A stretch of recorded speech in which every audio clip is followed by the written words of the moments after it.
Un artista no tiene necesidad de expresar directamente su pensamiento en la obra para que ésta refleje su calidad. Ha podido decirse incluso que la alabanza más alta de Dios está en la negación del ateo, que encuentra la creación lo bastante perfecta para prescindir de un creador. Y también sabía que no era más que una obra de arte lo que admiraba en aquel joven jinete que desarrollaba a lo largo de la pared el friso de su carrera. El joven príncipe descendiente de Catalina de Foix, reina de Navarra y nieta de Carlos VII, al que acababa de dejar para venir a mi lado, la posición de linaje y de fortuna que ponía a mis pies, los antepasados desdeñosos y dóciles que sobrevivían en la seguridad, la agilidad y la cortesía con que acababa de colocar alrededor de mi cuerpo friolento la capa de vicuña, todo esto no era una especie de amigos más antiguos que yo en su vida, que, a mi modo de ver, habrían debido separarnos para siempre y que, en cambio, él me sacrificaba en virtud de una elección que sólo puede hacerse en las alturas de la inteligencia, gracias a esa libertad soberana de que eran imagen los movimientos de Robert y en la que se realizaba la perfecta amistad. Lo que la familiaridad de un Guermantes, en lugar de la distinción que tenía en Robert, porque el desdén hereditario no eran en ella más que el ropaje, vuelto gracia inconsciente de una real humildad moral, hubiese revelado de vulgar altivez, habría podido descubrirlo yo, no el Mesía de Charlus, en quien ciertos defectos de carácter que hasta ese momento comprendía mal se habían superpuesto a los hábitos aristocráticos, sino en el duque de Guermantes. También él, sin embargo, en el conjunto ordinario que tanto había desagradado a la abuela cuando en otro tiempo se había encontrado con él en casa de Madame de Villeparisis, ofrecía rasgos de antigua grandeza que me parecieron visibles cuando fui a cenar a su casa, al día siguiente de la velada que había pasado con Saint-Lô. Esos rasgos no se me habían revelado ni en él ni en la duquesa cuando los había visto al principio en casa de su tía, como tampoco había visto el primer día las diferencias que separaban a la Berma de sus compañeras, pese a que en esta las peculiaridades fuesen infinitamente más evidentes que en la gente de mundo, porque tienden a acentuarse a medida que los objetos son más reales, más accesibles a la inteligencia. Pero en última instancia, por ligeros que sean los matices sociales, y ello hasta el punto de que, cuando un pintor veraz como Saint Mauvais quiere subrayar la diferencia de matices que hubo entre el salón de Madame Geoffroy, de Madame Recamier y de Madame Boix, los presenta tan parecidos que la principal verdad que, sin saberlo el autor, resulta de sus estudios es la inanidad de la vida de salón. Sin embargo, en virtud de la misma razón verificada con la Berma, cuando los Guermantes se me volvieron indiferentes y mi imaginación dejó de vaporizar la gotita de su originalidad, pude, por imponderable que fuese, recogerla. Como durante la soirée de su tía la duquesa no me había hablado de su marido, yo me preguntaba si, con los rumores de divorcio que corrían, asistiría el duque a la cena, pero no tardé en saber a qué atenerme, porque entre los lacayos que estaban de pie en la antecámara y que, dado que hasta ese momento habían debido de considerarme poco más o menos como a los hijos del ebanista, es decir, quizás con más simpatía que a su amo, pero como inadecuado para ser recibido en su casa, debían de estar preguntándose por la causa de aquella revolución. Vi pasar de puntillas al señor de Guermantes, que acechaba mi llegada para recibirme en el umbral y ayudarme en persona a quitarme el abrigo. Madame de Guermantes será la persona más feliz del mundo, me dijo en un tono hábilmente persuasivo. Permítame que le libre de sus trapos. Hablar el lenguaje del pueblo le parecía un tiempo campechano y cómico. Mi mujer tenía cierto miedo a una decepción de su parte, aunque este mismo había elegido el día. Desde esta mañana hemos estado diciéndonos el uno al otro, verá cómo no viene. Debo decir que Madame de Guermantes ha adivinado mejor que yo. No es usted una persona fácil de tener, y yo estaba convencido de que nos iba a dejar con 3 palmos de nariz. Y el duque era tan mal marido, tan brutal incluso, según decían, que se le agradecían, como se agradece una dulzura a los malvados, aquellas palabras a Madame de Guermantes con las que parecía extender sobre la duquesa una ala protectora para formar con él una sola unidad. Mientras tanto, cogiéndome familiarmente de la mano, me obligó a guiarme y a introducirme en los salones. Determinada expresión corriente puede agradar en boca de un aldeano si revela la supervivencia de una tradición local, la huella de un acontecimiento histórico, ignorados acaso por quienes aluden a ello. De igual modo, aquella cortesía de Monsieur de Guermantes, de la que iba a darme muestras toda la soirée, me encantó como un residuo de los hábitos pluriseculares, hábitos en particular del siglo XVII. Los hombres de tiempos pasados nos parecen infinitamente lejos de nosotros. No nos atrevemos a suponerles intenciones profundas más allá de lo que expresan formalmente. Nos quedamos sorprendidos cuando encontramos un sentimiento más o menos parecido a los nuestros en un héroe de Homero, o en una hábil finta táctica en Aníbal durante la batalla de Canas, en la que se dejó que su flanco se hundiera para rodear por sorpresa a su adversario. Se diría que, en nuestra imaginación, ese poeta épico y ese general se encuentran tan lejos de nosotros como un animal visto en un parque zoológico.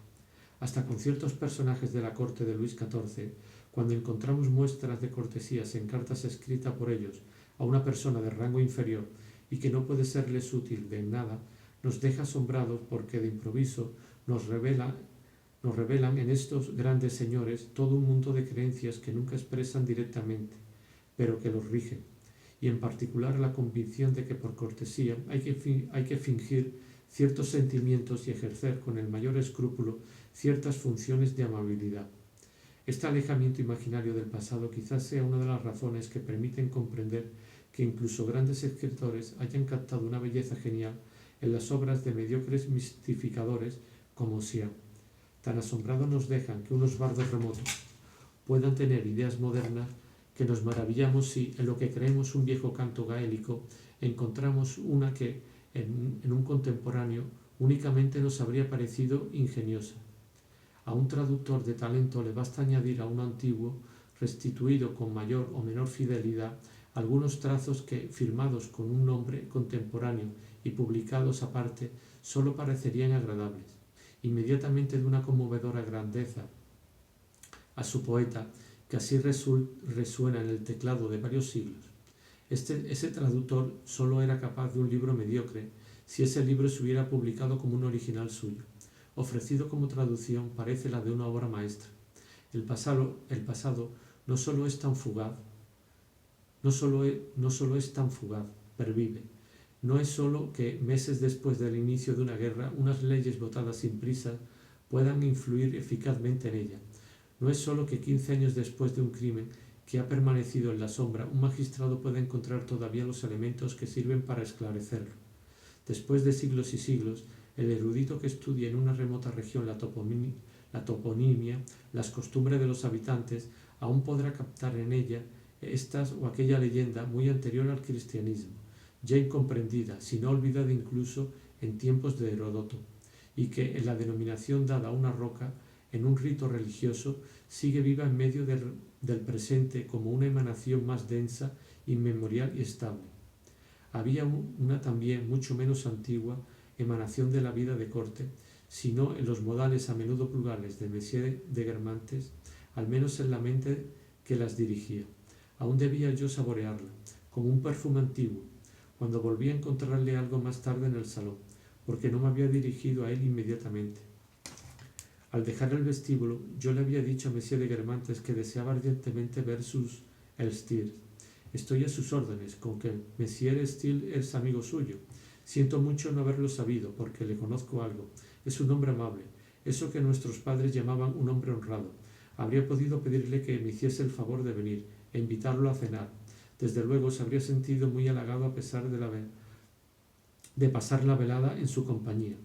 Poquísimo ancien régime cuando, como ahora, se esforzaba por serlo, el duque volvía a serlo enseguida sin querer.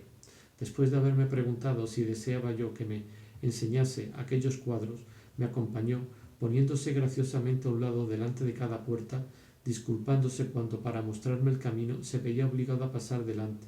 Pequeña escena que, desde los tiempos en que San Simón cuenta que un antepasado de los Guermantes le hizo los honores de su palacio con los mismos escrúpulos en el cumplimiento de los deberes frívolos del gentilhombre, había debido de ser representada antes de resbalar hasta nosotros por muchos otros Guermantes para muchas otras visitas. Y como yo le había dicho al duque que me gustaría quedarme a solas un momento delante de los cuadros, se había retirado directamente diciéndome que bastaría con que fuese a reunirme con él en el salón. solo que, una vez frente a los Elstir, se me olvidó por completo la hora de la cena. Como en Baalbek, de nuevo tenía delante de mí los fragmentos de aquel mundo de colores desconocidos, que no era sino la proyección, el particular modo de ver de aquel gran pintor, y que no traducían de ningún modo sus palabras. Las partes de pared cubierta de pinturas suyas, todas ellas homogéneas entre sí, eran como imágenes luminosas de una linterna mágica que, en el caso presente, hubiera sido la mente del artista, y cuya singularidad no se habría podido sospechar de habernos limitado a conocer al hombre, es decir, de habernos limitado a ver la linterna que cubría la lámpara antes de ponerle algún cristal coloreado. Entre aquellos cuadros, algunos de los que parecían más ridículos a la gente del mundo me interesaban más que los otros por recrear esas ilusiones ópticas que nos demuestran la imposibilidad de identificar los objetos si no hacemos intervenir el razonamiento.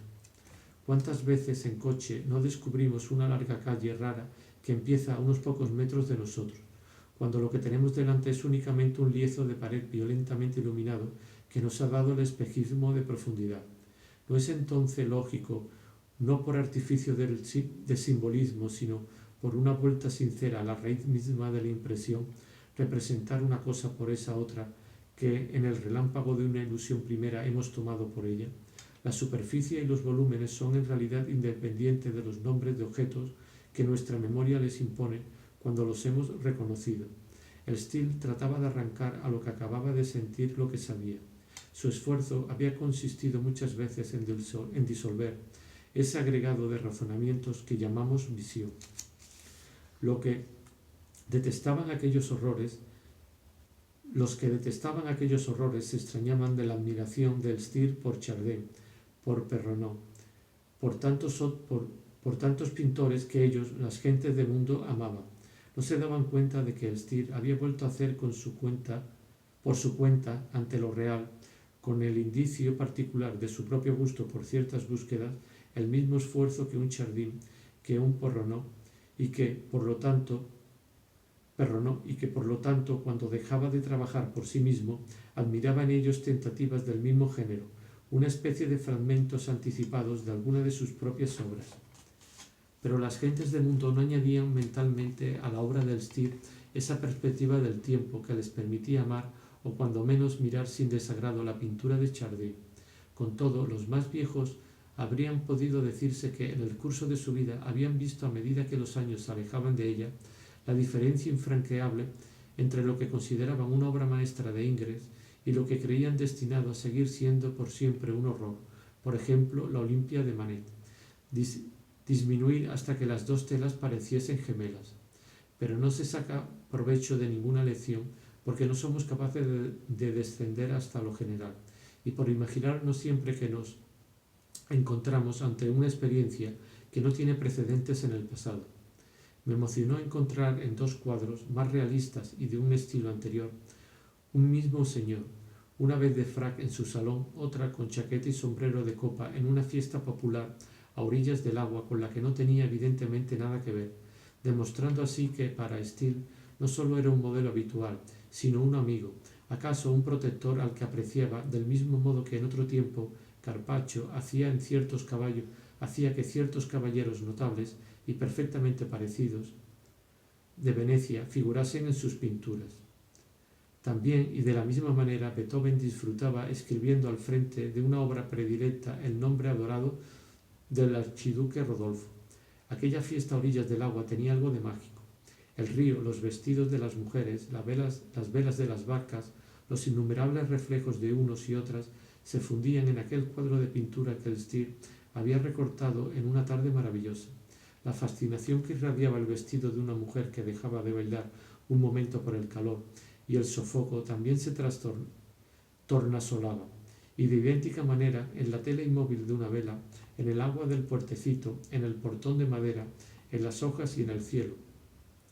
Como en uno de los cuadros que había visto en Baalbek, el hospital, no menos bello bajo su cielo de lapislázuli que la catedral misma, parecía más atrevido que el Still teórico, que el Still hombre de gusto y enamorado de la Edad Media, cantar. No hay gótico, no hay obra maestra, el hospital sin El hospital sin estilo vale tanto como el pórtico glorioso. Y yo creía oír, esa señora un tanto ordinaria a la que un diletante de paso evitaría mirar y excluiría del cuadro poético que la naturaleza compone ante sus ojos, esa mujer también es hermosa. Su vestido recibe la misma luz que la vela de la barca. Y no hay cosas más o menos preciosas. El vestido vulgar y la vela bonita en sí misma son dos espejos del mismo reflejo. Todo el valor está en las miradas del pintor. Y éste había sabido detener inmortalmente el movimiento de las horas en ese instante luminoso en que la dama había tenido calor y dejado de bailar, en que el árbol estaba cercado por un contorno de sombra, en que las velas parecían resbalar sobre un barniz de oro. Pero precisamente porque el instante pesaba sobre nosotros con tanta fuerza, aquella tela tan fija daba la impresión de fugacidad extrema. Se notaba que la dama iba a marcharse enseguida, a desaparecer los barcos, a cambiar de sitio la sombra, a llegar la noche, que el placer acaba, que la vida pasa y que los instantes, mostrados a la vez por tantas luces que allí se funden, no vuelven a encontrarse. Aún reconocía yo un aspecto, cierto que totalmente distinto, de lo que es el instante en algunas acuarelas del asunto mitológico, que databan de los inicios de Elstir y con las que también se adornaba aquel salón. Las gentes de mundo avanzada llegaban hasta aquel estilo, pero no más allá. No era desde luego lo mejor que Elstir había hecho, pero la sinceridad con que el tema había sido pensado atenuaba ya su frialdad. Así, por ejemplo, las musas estaban representadas como lo estarían unos seres pertenecientes a una especie fósil, pero que no hubiera sido raro en tiempos mitológicos ver pasar al atardecer de dos en dos o de tres en tres a lo largo de algún sendero de montaña. A veces un poeta de una raza que también ofrecía una individualidad particular para un zoólogo, caracterizada por cierta asexualidad, paseaba con una musa, lo mismo que en la naturaleza criaturas de especies diferentes pero amigas que se acompañan. En una de aquellas acuarelas se veía a un poeta agotado por una larga caminata de montaña, a quien un centauro que ha encontrado, compadecido de su fatiga, carga a su espalda y devuelve a su casa. En otras, el inmenso paisaje, donde la escena mitológica, los héroes fabulosos ocupan un lugar minúsculo y están como perdidos, queda reproducido desde las cumbres del mar con una exactitud que restituye, más que la hora, hasta el minuto que es, gracias al grado preciso del declive del sol, a la fidelidad fugitiva de las sombras. De este modo el artista, imprimiéndole instantaneidad, da una especie de realidad histórica vivida al símbolo de la fábula, lo pinta y lo retrata en pretérito perfecto. Mientras miraba los cuadros de Elstir, los campanillazos de los invitados que llegaban habían sonado incesantes y me habían acunado dulcemente, pero el silencio que les sucedió y que hacía mucho tiempo que duraba, acabó. Acabó, cierto que menos rápidamente, por despertarme de mi ensoñación, como el que sucede a la música de Lindor. Saca a Bartolo de su sueño. Temiendo que me hubiesen olvidado, que ya estuviesen a la mesa, fui rápidamente hacia el salón. En la puerta del gabinete de los Elstir encontré a un criado que esperaba, viejo o empolvado, no sé, con el empaque de un ministro español, pero que me testimonió el mismo respeto que hubiese puesto a los pies de un rey. Por su empaque sentí que aún me habría esperado una hora, y pensé con espanto en el retraso que por mi causa habría sufrido la cena cuando, sobre todo, habría prometido estar a las 11 en casa de Monsieur de Charlos. El ministro español, no sin que de camino encontrase al lacayo perseguido por el portero, y que, radiante de felicidad cuando le pregunté por su prometida, me dijo que precisamente mañana era el día de salida de ambos, que podría pasar todo el día con ella, y celebró la bondad de la señora duquesa. Me guió hasta el salón donde yo temía encontrar a Monsieur de Guermantes de mal humor. Me recibió en cambio con una alegría en parte ficticia y dictada por la cortesía evidentemente, pero por lo demás sincera, inspirada tanto por su estómago, cuyo apetito había despertado tanto retraso, y por la conciencia de una impaciencia igual en todos sus invitados, que llenaban completamente el salón. Supe más tarde, en efecto, que me habían esperado casi 3/4 de hora.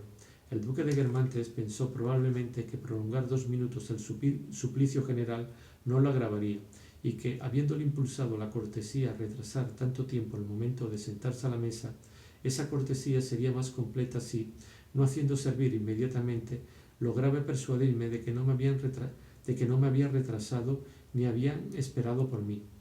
Por eso me preguntó, como si tuviésemos una hora por delante para la cena y como si faltase todavía algunos invitados, qué me parecían los Elstir. Pero al mismo tiempo, y sin dejar que se percibiesen sus retortijones de estómago, para no perder un segundo más, procedía, de acuerdo con la duquesa, a las presentaciones. Solo entonces me di cuenta de que alrededor de mí, que hasta ese día solo la estancia en el salón de Madame de Swann, salvo la estancia en el salón de Madame de Swann, había estado acostumbrado en casa de mi madre, en Combray y en París, a los modales o protectores o a la defensiva de burguesas ceñudas que me trataban de niño, acababa de producirse un cambio de decorado comparable al que de improviso introduce Parsifal en medio de las muchachas flores. Las que me rodeaban, totalmente descotadas, su carne asomaba por ambos lados de una sinuosa rama de mimosa o bajo los amplios pétalos de una rosa, solo me saludaron haciendo fluir hacia mí largas miradas acariciadoras, como si solo la timidez les hubiese impedido besarme. Muchas no eran por ello menos honestas desde el punto de vista de las costumbres. Muchas, no todas, porque las más virtuosas no sentían por las más ligeras la repulsión que habría sentido mi madre. Los caprichos de conducta, negados con toda evidencia por amigas purísimas, parecían importar mucho menos en el mundo de los guermantes que en el mundo de las relaciones que se había sabido conservar, que el mundo de relaciones que se había sabido conservar. Se fingía ignorar que el cuerpo de una anfitriona estaba a disposición de cualquiera, con tal de que su salón permaneciese incólume. Como el duque se preocupaba un poquísimo de sus invitados, de quienes hacía mucho que no tenía nada que aprender y a quienes nada tenía que enseñar, pero mucho de mí, cuyo género de superioridad le inspiraba hasta cierto punto por serle desconocido, la misma clase de respeto que los grandes señores de la corte de Luis XIV, la misma clase de respeto que a los grandes señores de la corte de Luis XIV, los ministros burgueses, consideraba evidentemente que el hecho de no conocer a sus invitados carecía de importancia, si no para ellos, sí al menos para mí, y mientras yo me preocupaba por él, del efecto que yo causaría en ellos, él solo se preocupaba del que ellos causarían en mí. Al principio, además, se produjo un doble y pequeño imbroglio. En el momento mismo en que yo había entrado en el salón, Monsieur de Guermantes, sin darme tiempo siquiera a saludar a la duquesa, me había llevado como para dar una sorpresa a aquella persona a la que parecía decir: «Aquí tiene a su amigo, ya ve que se lo he traído del pescuezo», hacia una dama bastante pequeña. Pero mucho antes de que, empujado por el duque, hubiese llegado ante ella, la dama no había dejado de dirigirme con sus grandes y dulces ojos negros las 1000 sonrisas de connivencia que reservamos para una vieja amistad que tal vez no nos reconoce. Como ese era precisamente mi caso, y no acababa de recordar quién era, desvié la cabeza mientras seguía avanzando para no tener que responder hasta que la presentación me hubiese sacado del apuro. Entretanto, la dama continuaba manteniendo en equilibrio inestable la sonrisa que me destinaba. Parecía ansiosa por desembarazarse de ella y que yo finalmente dijese: «Ah, señora, ya lo creo. Qué feliz se sentirá mamá de que hayamos vuelto a encontrarnos». Estaba yo tan impaciente por conocer su nombre como ella por ver que al fin la saludaba con pleno conocimiento de causa y que podría abandonar su sonrisa indefinidamente prolongada como un sol sostenido. Pero Monsieur de Guermantes lo hizo tan mal, al menos a mi juicio, que me dio la impresión de haberse limitado a no pronunciar más que el nombre mío, de modo que yo seguía ignorando quién era la pseudo desconocida, la cual por su parte no tuvo el buen sentido de decir su nombre. Hasta tal punto le parecían claras las razones de nuestra intimidad, oscuras para mí. De hecho, en cuanto estuve a su lado, no me tendió la mano, sino que me cogió familiarmente la mía y me habló como si yo también hubiese estado al tanto de los buenos recuerdos a los que se remitía mentalmente. Me dijo cuánto iba a lamentar Albert, que debía ser su hijo, no haber podido venir. Busqué entre mis antiguos compañeros uno que se llamase Albert. Solo encontré a Bloch. pero no podía ser Madame Bloch, porque la que tenía delante, no podía ser Madame Bloch la que tenía delante, porque estaba muerta hacía largos años. Me esforcé inútilmente por adivinar a qué pasado común a ella y a mí se remitía con el pensamiento, pero no lo percibía mejor a través del translúcido azabache de las amplias y dulces pupilas que sólo dejaban pasar la sonrisa, de lo que llegaba a distinguirse un paisaje situado detrás de un cristal negro, aunque esté encendido de sol. Me preguntó si mi padre no se fatigaba demasiado, si no querría yo ir un día al teatro con Albert, si me encontraba algo mejor, y como mis respuestas, titubeando en la oscuridad mental en que me encontraba, solo se volvieron claras para decir que no me sentía bien aquella noche, ella misma adelantó una silla para mí, prestándome 1000 atenciones a las que nunca me habían acostumbrado los demás amigos de mis padres. Finalmente fue el duque quien me dio la clave del enigma.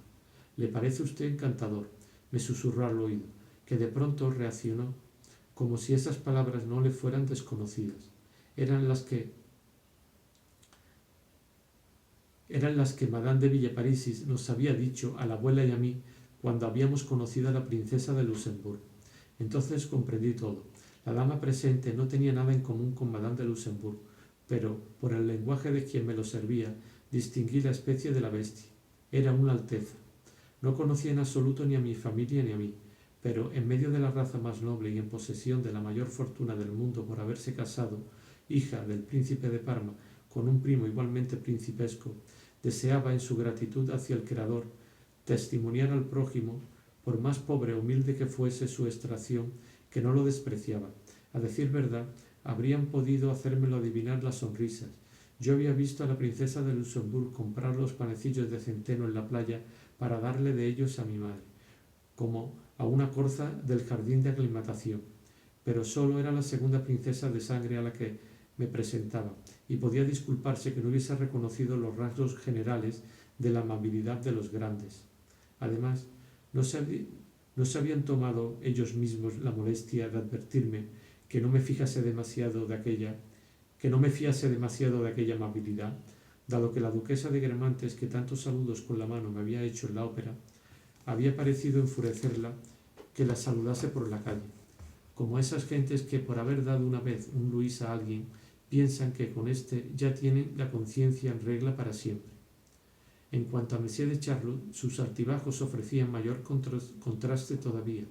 En fin, he conocido, como se verá, altezas y majestades de otra especie, reinas que juegan a hacer de reina y se expresan no según los hábitos de sus congéneres, sino como las reinas de Sardou.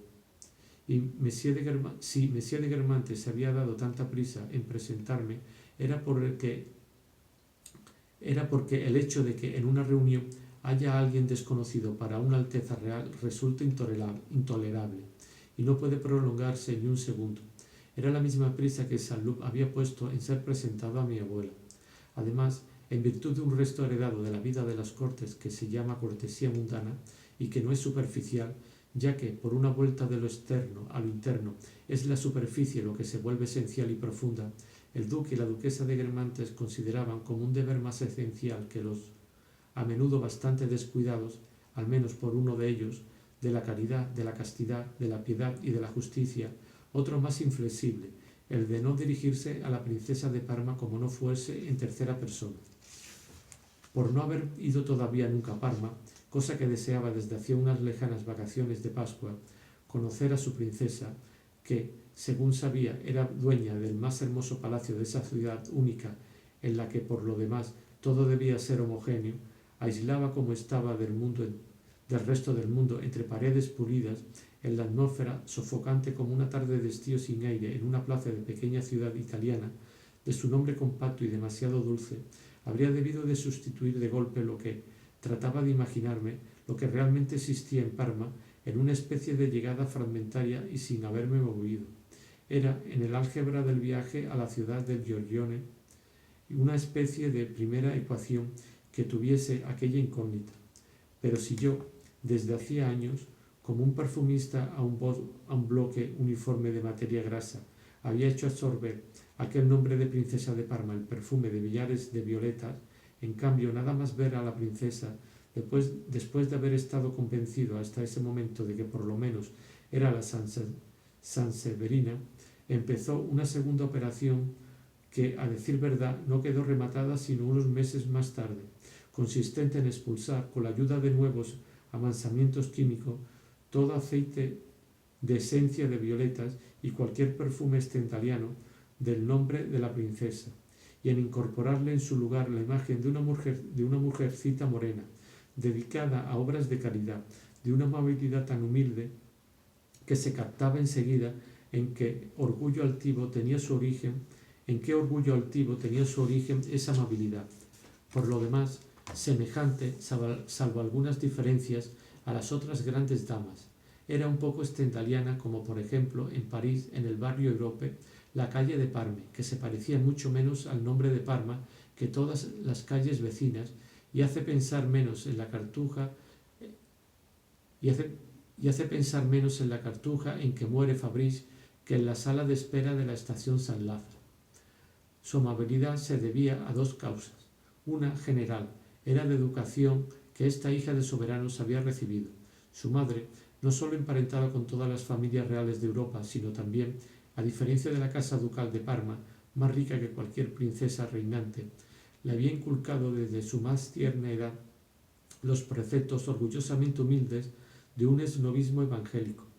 Y ahora cada rasgo del rostro de la hija, la curva de sus hombros, los movimientos de los brazos parecían repetir: recuerda que si Dios te ha hecho nacer sobre los escalones de un trono, no debes aprovecharlo para despreciar a los que la divina providencia ha querido, alabada sea, que fuese superior por la cuna y las riquezas. Al contrario, sé buena con los pequeños. Tus antepasados eran príncipes de Cleves y de Juliers desde el 647. Dios ha querido, en su bondad, que tú poseyeses casi todas las acciones del canal de Suez y 3 veces más del Royal Dutch que Edmond Rothschild. Tu filiación por línea directa ha quedado establecida por los genealogistas desde el año 63 de la era cristiana. Tienes por cuñadas a 2 emperatrices. Por eso, cuando hables, no des nunca la impresión de acordarte de tan grandes privilegios, no porque sean precarios, pues no se puede cambiar nada en la antigüedad de la raza y siempre habrá necesidad de petróleo, sino porque es inútil enseñar que eres de mejor cuna que cualquier otra persona y que tus inversiones son de primer orden, ya que todo el mundo lo sabe. Sé compasiva con los desventurados. Proporciona a todos aquellos que la bondad celestial te ha hecho la gracia de poner por debajo de ti lo que puedes darles sin perder tu rango, es decir, ayudas en dinero, cuidados de enfermera inclusive, pero nunca desde luego invitaciones a tus sores, porque no les harías ningún bien y en cambio, disminuyendo tu prestigio, quitaría eficacia a tu acción benéfica. Por eso, incluso en los momentos en que no podía hacer el bien, la princesa se esforzaba por demostrar, o mejor dicho, hacer creer con todos los signos externos del lenguaje mudo, que no se consideraba superior a las personas entre las que se encontraba.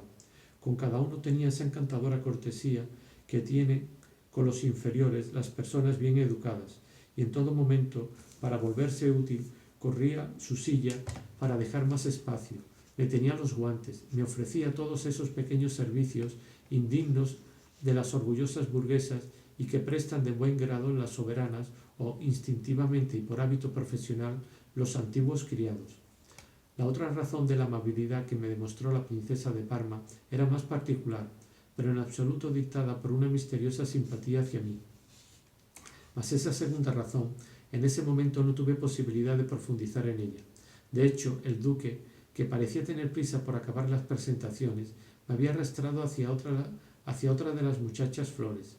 Al oír su nombre le dije que había pasado delante de su castillo, no lejos de Baalbek. Oh, cómo me habría gustado enseñárselo. Me respondió casi en voz baja para no mostrarse casi en voz baja como para mostrarse más modesta, pero en un tono sentido. Todo era impregnado del pesar por la ocasión perdida de un placer muy especial, y añadió con una mirada insinuante: espero que no todo esté perdido, y debo decir que lo que más le habría interesado hubiese sido el castillo de mi tía Brancas. Fue construido por Mansart. Es la perla de la provincia. No era solo ella la que se habría sentido feliz de enseñar su castillo, sino también su tía Brancas, que se habría mostrado igual de encantada haciéndome los honores del suyo, por lo que me aseguró aquella dama, evidentemente convencida de que, sobre todo en un tiempo en que la tierra puede pasar a manos de financieros que no saben vivir, es de capital importancia que los grandes mantengan, con palabras que no comprometen a nada, las altas tradiciones de la hospitalidad señorial. También era porque intentaba, como todas las personas de su ambiente, decir las cosas que más pudieran agradar al interlocutor, darle la más alta idea de sí misma, hacerle creer que halagaba a quienes escribía, que honraba a sus huéspedes, que todos ardían en deseos de conocerle. Pretender dar a los demás esa idea agradable de sí mismo existe, a veces, a decir verdad, hasta en la burguesía misma. Es una benévola disposición que se presenta a título de cualidad individual compensadora de un defecto. No hay en los amigos más seguros, pero sí, al menos, en los compañeros más agradables. En cualquier caso, florece completamente aislada. Es una parte importante de la aristocracia, en cambio. Ese rasgo de carácter ha dejado de ser individual. Cultivado por la educación, alimentado por la idea de una grandeza propia que no puede temer humillarse, que no conoce rivales, sabe que por medio de la amenidad puede hacer felices a las personas y se complace en hacerlo. Ese rasgo se ha convertido en el carácter genérico de una clase. Y aun aquellos cuyos defectos personales demasiado opuestos impiden conservarlo en el corazón, llevan su huella inconsciente en su vocabulario o en sus gesticulaciones. Es una mujer buenísima, me dijo Monsieur de Guermantes de la princesa de Parma, y sabe ser gran dama como nadie. Mientras yo era presentada a las mujeres, había un caballero que daba abundantes muestras de agitación. Era el conde Aníbal de Breté-Consalvi. Como había llegado tarde, no había tenido tiempo de informarse sobre los comensales, y como yo había entrado en el salón, viendo en mí un invitado que no pertenecía a la sociedad de la duquesa y que, por consiguiente, debía de tener títulos absolutamente extraordinarios para penetrar en ella, instaló su monóculo bajo el arco cintrado de sus cejas, pensando que esto le ayudaría más todavía que a verme a discernir qué clase de hombre era yo. Sabía que Madame de Guermantes tenía, precioso matrimonio de las mujeres verdaderamente superiores, lo que se llama un salón, es decir, que a veces añadía a la gente de su mundo alguna personalidad que acababa de destacar por haber descubierto un fármaco o producido una obra de arte. El Faubourg Saint-Germain seguía estando todavía bajo la impresión de haber sabido que en la recepción al rey y la reina de Inglaterra, la duquesa no había tenido reparo en invitar a Monsieur de Taille. Las mujeres más inteligentes del Faubourg se consolaban a duras penas de no haber sido invitada, por lo mucho que las habría deleitado el encuentro con ese extraño genio. Madame de Courvoisier sostenía que también había asistido Monsieur Ribot, pero solo era una invención destinada a hacer creer que Orián intentaba obtener para su marido el nombramiento de embajador. Finalmente, para colmo de escándalo,